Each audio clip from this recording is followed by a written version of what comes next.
Bonjour tout le monde! Aujourd'hui, nous allons parler du prochain composant clé de notre nouvelle gamme Frogs & Co, le substrat bioactif Substratum Exoterra.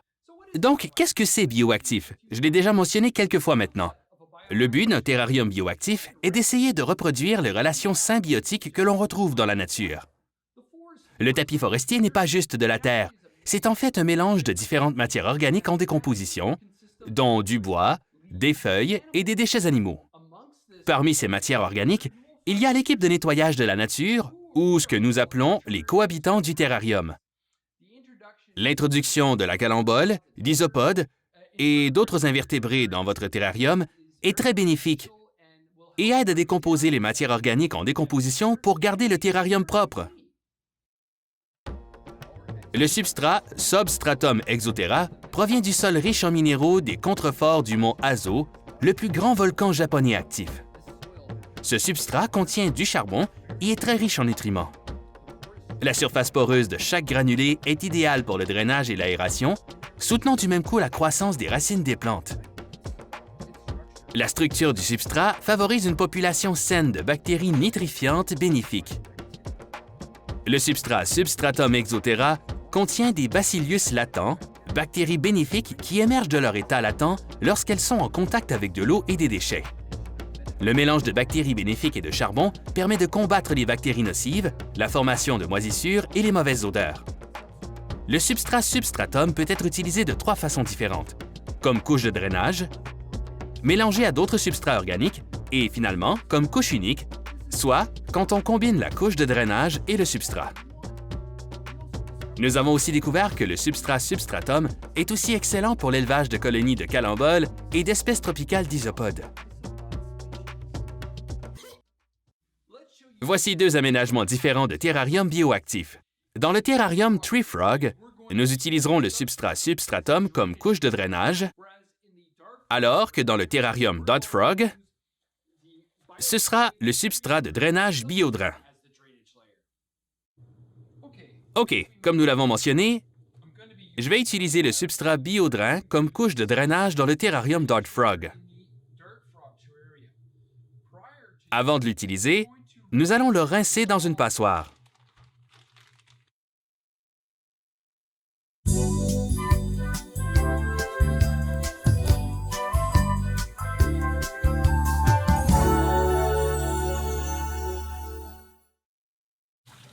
OK! C'est fait. Commençons par ajouter le substrat substratum dans le fond du terrarium. Je vais juste le verser dedans, comme ça.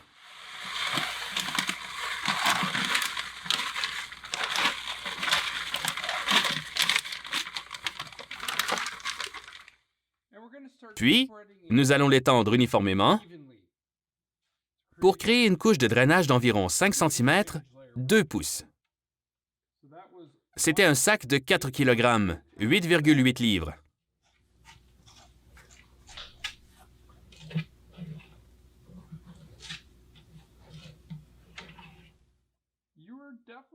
Vous allez probablement vouloir utiliser au moins un 2e sac pour créer une couche de drainage adéquate.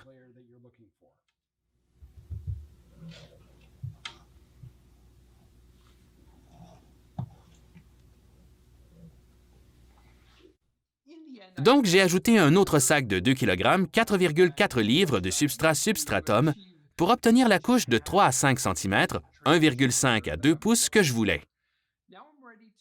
Maintenant, je vais placer notre treillis de drainage biodrain pour terrarium sur la couche de drainage. Nous utilisons le treillis pour empêcher le substrat de tomber dans la couche de drainage et de s'y mélanger. Nous ne voulons pas que ça se produise. Le treillis de drainage est offert en 4 formats différents pour s'agencer aux différentes tailles de terrarium Exoterra. Alors, il faut placer le treillis par-dessus la couche de drainage pour qu'il rencontre tous les coins en verre du terrarium, afin d'empêcher le substrat de se mélanger. C'est pas grave si le treillis de drainage remonte un peu dans le fond, car normalement, nous allons déplacer le substrat pour un peu créer un gradient vers l'arrière du terrarium. OK, c'est bien pour l'instant. Passons au terrarium Dot Frog.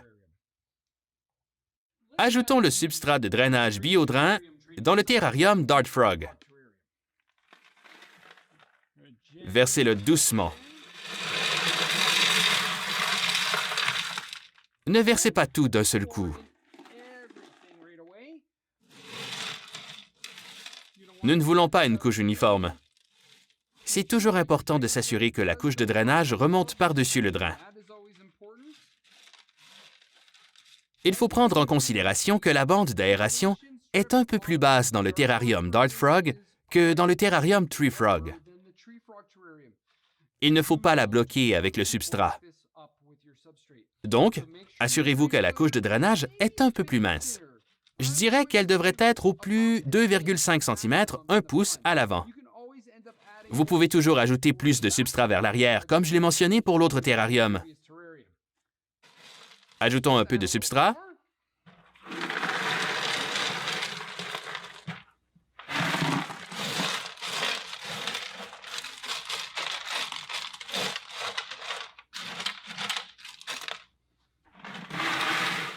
Encore un peu.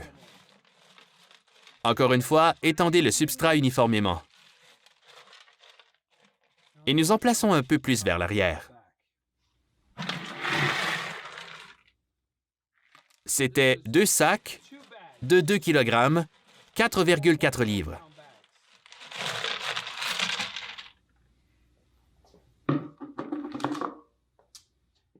Maintenant, plaçons le treillis de drainage.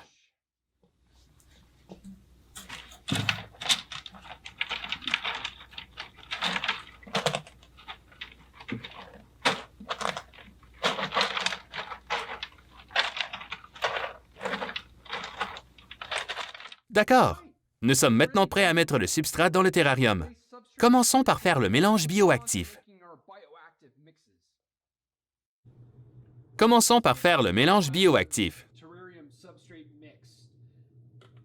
J'ai déjà 4 litres d'eau ici et nous allons la traiter avec le traitement de l'eau Aquatize pour terrarium. Ce traitement sert à neutraliser le chlore, les chloramines et les métaux lourds. 2 gouttes par litre. 1, 2, 3, 4, 5, 6, 7 et 8. C'est neutralisé instantanément. Maintenant, nous allons prendre notre ingrédient principal, le substrat Substratum Exoterra. Versez un sac complet. 2 kg, 4,4 livres. Maintenant, ajoutons des morceaux plus gros. Nous allons utiliser le substrat de forêt tropicale humide. C'est un mélange d'écorce et de sphaigne.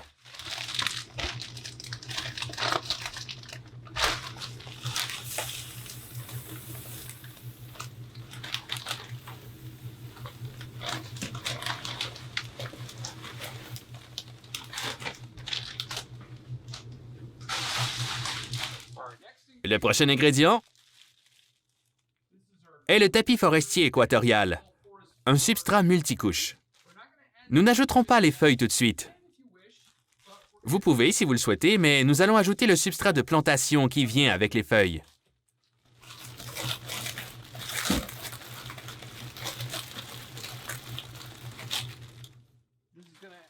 Ceci aidera à retenir beaucoup plus d'humidité dans notre mélange de substrats bioactifs.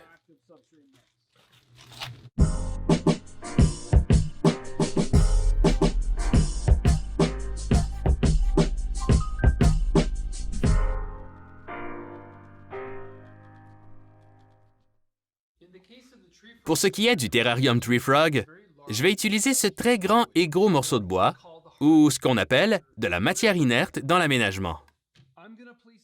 Je vais le placer à l'intérieur du terrarium et m'assurer qu'il y a assez d'espace en hauteur. C'est quelque chose qu'on devrait toujours faire et tout de suite, je peux dire « OK ». Je ne veux pas altérer ce morceau de bois et il touche presque le couvercle. Donc, je pense que ce que je vais faire dans ce cas, c'est de le laisser comme ça. Je vais placer le substrat autour du morceau. Parce qu'en ce moment, le morceau de bois pousse le treillis du drainage vers le bas. assurons-nous que c'est placé exactement comme nous le voulons, car une fois en place, ça restera comme ça. OK. Je vais juste le tirer un peu plus vers l'avant. OK, nous sommes prêts. Le substrat est placé de façon pratique, ici, dans le meuble, et je vais commencer à placer le substrat dans le terrarium. Nous allons commencer par le devant, pour ensuite aller vers l'arrière. Pourquoi? Comme je le disais tantôt, on ne veut pas bloquer la bande d'aération. Ça va bloquer le système breveté de ventilation du terrarium. Donc, je vais laisser environ 2,5 cm, 1 pouce d'espace, sous la bande d'aération, parce que je sais que je vais ajouter une couche de mousse sur le substrat, et après, une couche de feuilles.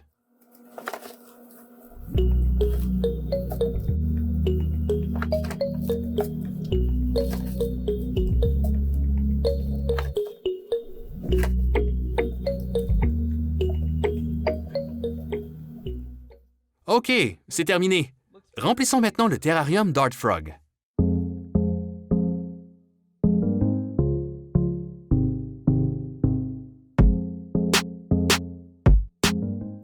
Je vais placer les morceaux de bois de grève.